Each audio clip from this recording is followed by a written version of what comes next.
We're ready to begin with BYU. We have student athletes Moet Mag, Richie Saunders, Trevin Nell. We'll now take questions for the student athletes.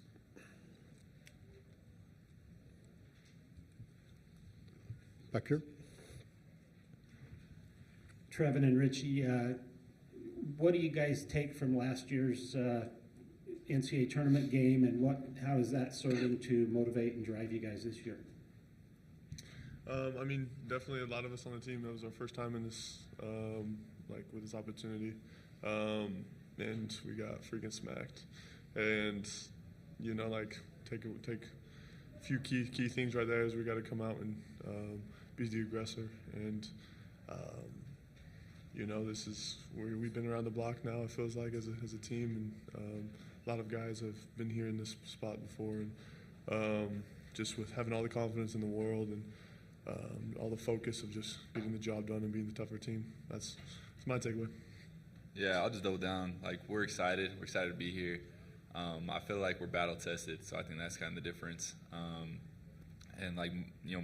been in the NCAA tournament. We have a lot of, veteran dudes out here, and it's gonna be awesome to go out there and play again with our band of brothers and play our brand of basketball. I think that's something that we really got to double down on going into this game. Other questions over here? Mo, how much growing up in Australia, how much did you follow, March Madness, and what was your experience like at Rutgers playing in March Madness? Well, going back in Australia, I was a young kid. I started playing when I was 12, but I was always a kid that was watching it on TV. At first, I didn't know what it was because I wasn't very familiar. But as I got to, I grew. Learning about the game of basketball, I kind of knew what it was and how big it was. And in regards to my time at Rutgers, was tremendous. I went there as a little boy, and then I left as a grown man. So I learned a lot, played a lot of games over there, and just great overall experience. Other questions? Here we go. Yeah, I don't know how much you guys hear all the noise surrounding your guys' matchup, but a lot of people picking the underdog against you guys. You guys are battle tested all year. Do you hear that noise, and does it affect how you guys prepare for the game at all? It should have no effect on us. We're here to play basketball and play our basketball. Anything else? Go ahead. Richie, obviously everyone's making a big deal that your great-grandfather invented tater tots.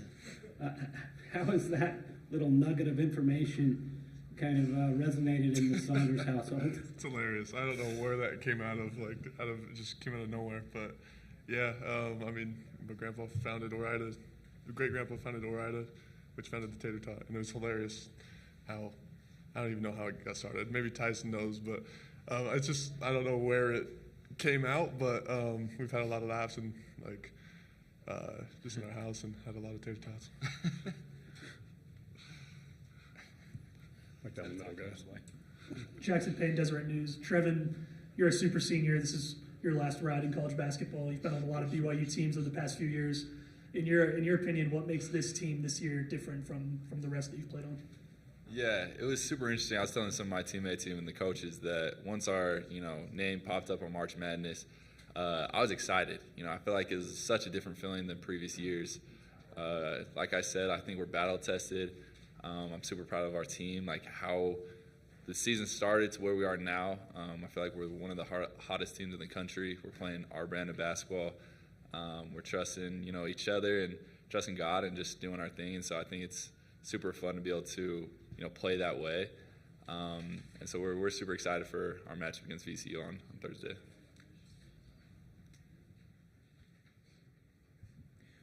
Greg Wrubell, BYU Sports Network.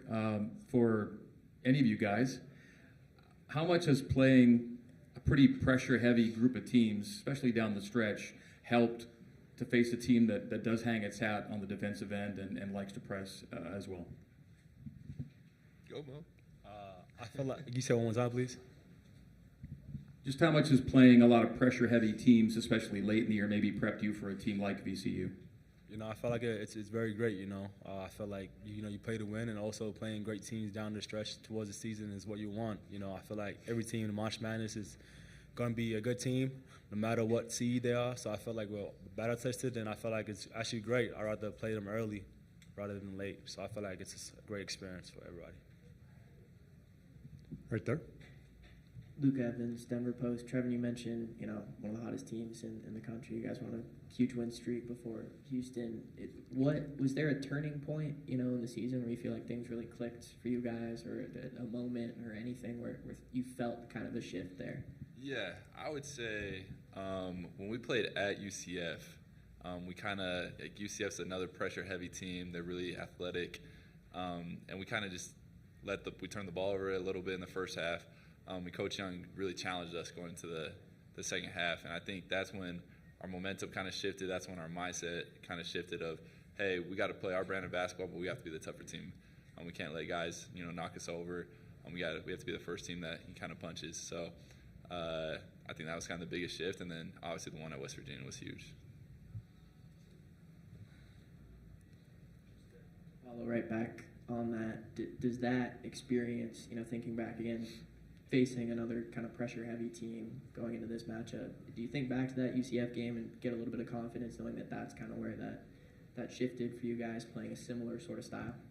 Yeah, I feel like every Big 12 team is, pressure-heavy. Like we played Houston, we played Cincinnati, like West Virginia. All these teams are really pressure-heavy. They rebound really well. I think VCU hangs their hat on the offensive rebounding side of the ball.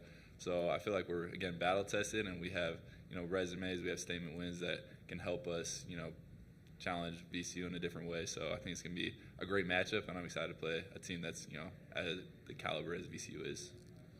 Over to your left, guys. Mark said we're sending you a unique Tribune. For Trevor and Rich, you've been there for a while. How excited were you when you realized you were going to be playing at elevation against a bunch of teams that are not from elevation, knowing what kind of advantage it's been for you all season? I think you're 17-3 this year at elevation and 7-6 at sea level. Knock on wood, knock on wood. Yeah, I think the elevation was huge. I think we were really excited. It's closer to home. We're hoping to get, a lot of Cougar fans out there. But yeah, I think it was huge for us. I didn't really have much else to add other than we were happy that we were close to home. There's going to be a lot of blue in the stands. Richie, you guys have been a really confident team, especially the latter half of the season. Did the loss to Houston and the way that game unfolded nick your confidence at all? I hope not. It shouldn't have. Not for me personally, and I'm sure that's how it was for the guys. You take your losses, you learn, and you get back up. That's what we've done all season. 1-3, you lose at TCU, same thing. Other stretch of losses, do the same thing. You have to figure out how to build yourself up and keep going on. Exactly what we did at West Virginia after a tough little stretch of losses, right? That's what we've done all season. And just because we lost that one, we learned. Gonna have to, and we're grateful for the opportunity to respond. Anything else? Okay, we'll dismiss the student athletes at this time. Thank you, guys.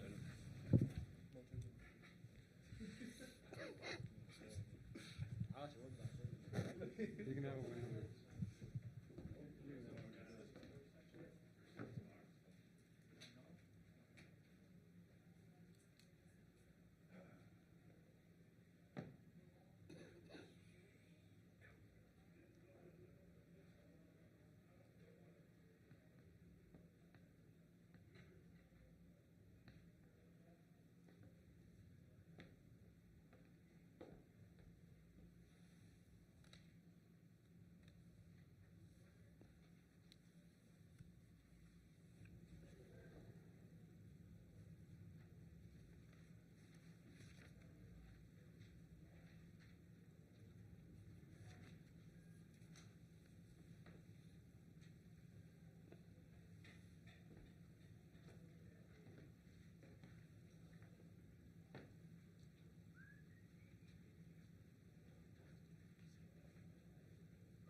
For BYU, we have Coach Kevin Young. We'll now take questions for the coach.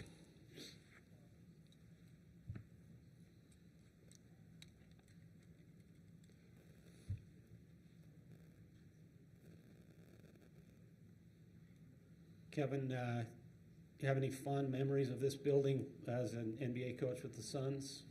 You even remember what your record was in here? Don't remember the record. I know the last go around in the playoffs, they obviously got the best of us. But yeah, I think the year we made the finals, we swept them in the playoffs, and so that's always been my fondest memory of playing it here. Also have nightmares trying to guard the Murray-Jokic two-man game, which is, I stand by, one of the hardest things to guard in all of basketball. So I'm glad we're not having to deal with that. And then can you just assess your team's readiness level going into, obviously, the most important game of the season? I'd say high. Interesting just talking with some of the guys that were in this very similar situation last year, just picking their brains on some of the things they learned, trying to get ahead of maybe some things that they felt like on a team and individual level were mistakes from last year. So picking their brains, but I think I think that's what's great about the Big 12. You go through a lot of battles throughout the course of the regular season, even the postseason. So I think our guys are ready. We have a mature group, and definitely relying on their experience as well. Right there. Greg Wrubell, BYU Sports Network. Just first impressions of taking a building into a tournament venue, being on the podium with your name, seeing the logos, and having this experience for the first time. It reminds me of, I was in the background obviously, but it's not like the NBA playoffs. It's more like the NBA finals. That's just what it feels like, where everything is amped up. There's way more media. So, I'm big on reference points, both with our team and even for me as I've gone throughout my career. So that's kind of what it feels like. But it's exciting, honestly. Like, this is something that as a kid was a huge fan of this tournament. And I think I've made this comment before, but every year in the NBA, every March would roll around, and you're watching this stuff from afar, and always like, man, I bet it's just so fun to coach in March Madness. And so here we are. So it's a little bit of a surreal moment, to be honest with you, but I'm just really excited for our players to be able to experience this with the group of guys that we have. Right there.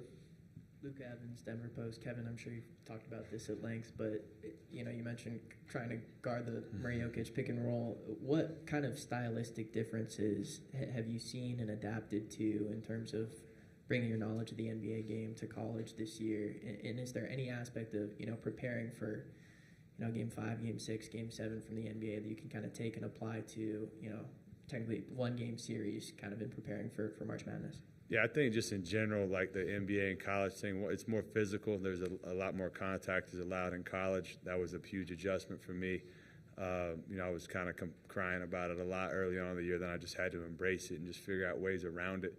I think the spacing is a lot different in college and in the NBA. And then to your second part of that question, one thing that I always, when I went back and every year would go back and read my notes is for my playoff prep. In the NBA, it was, as a coach, you get caught up in that, how are we going to guard Murray and Jokic and all these different schemes and stuff like that. But year after year, it came back to, rebounding. It came back to making quick decisions with the ball. And it came back to playing together, and that's stuff that definitely can rely on some of those lessons in this type of environment. Jackson Payne, Deseret News. Coach, what are your thoughts on this VCU team as you scouted them throughout the week? Really impressive. Coach Odom does a really good job with their group. I think they're a lot of experience across the board. They got a guy that they can trust in Shulga that can make plays when they need him and just kind of be the quarterback of their team. He's unique because of his size. He's able to get to his spots. He never really gets sped up. So been impressed with him on the tape. I think they have a very clear identity of how they want to play. They want to pick you up. They want to get after you. They want to turn you over. They want an offensive rebound. They got multiple guys that hit the glass. So for me, they have a clear style of play and things that, for us, ironically, is a lot of the things that we've talked about against some of the better teams in our league, in the Big 12, that have a lot of similarities. So going back to the reference points and so forth, being able to reference, at Iowa State, or being able to reference, at Arizona, or whatever the case may be. I do see some similarities with this club, but it's a really good team, and they're super well coached, and it's going to be a tall task for us. Over here. Mark Ziegler, San Diego Union Tribune. I think you're 17-3 this year at elevation, and you're 7-6 at sea level, or close to sea level. How much of an advantage is it for you guys to be sent to an elevation venue for these games versus teams that are not from elevation? Definitely, I think it's more of an advantage than a disadvantage for sure. I mean, for us, going back to VCU style, I think we have a pretty distinct style how we want to play as well.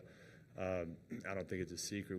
We want to get out and run, just stylistically, and then you tack on the elevation to that as well. I think that's definitely an advantage for us. But honestly, like when I was in the NBA, like we would come to here, we go to Utah, and everybody would make a thing of it. And I'm like, okay, but after about the first, once you catch your breath, I think that stuff goes out the window. Personally, I don't think the players overthink like, man, we're at a mile high, like whatever, we're gonna lose the game. So I just think that it's a lot of noise, to be honest with you, especially after that first kind of wave and they get it out of their system. Anything else? Over here. One, I'm just following up on before about the differences with the NBA and college games. Why do you think the college game has not evolved into what the NBA game has? Is it just that there aren't as many good three-point shooters, or why isn't the spacing the same and the reliance on the three the same as it is in the NBA? We could be here for hours answering that question, but I think there's a lot of things.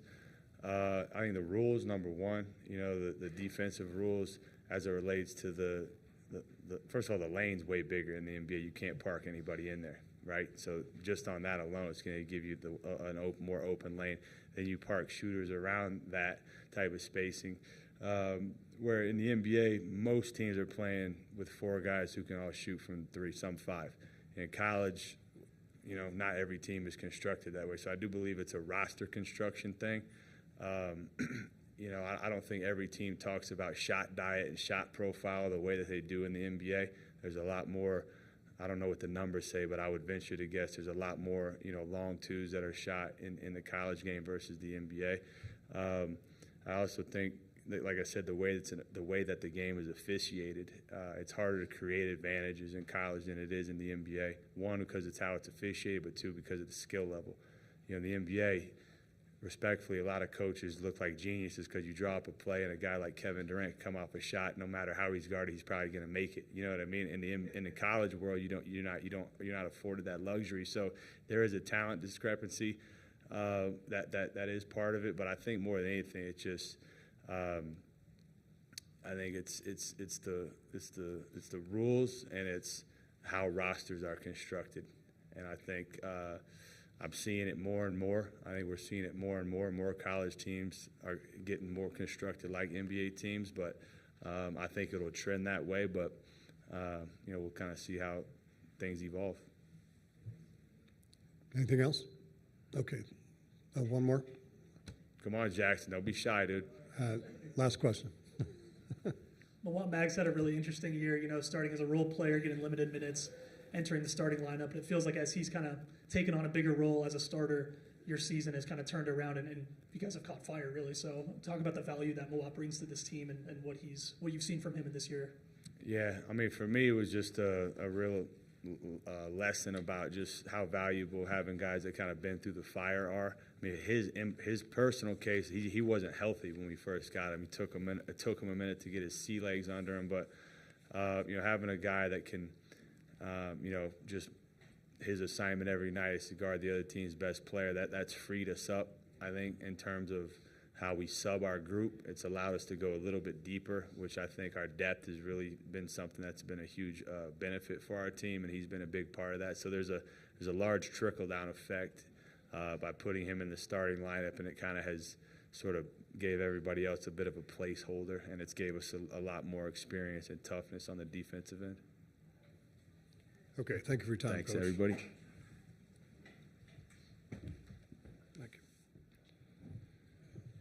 Just to remind you once again, Hammond Communications will post recordings of this press conference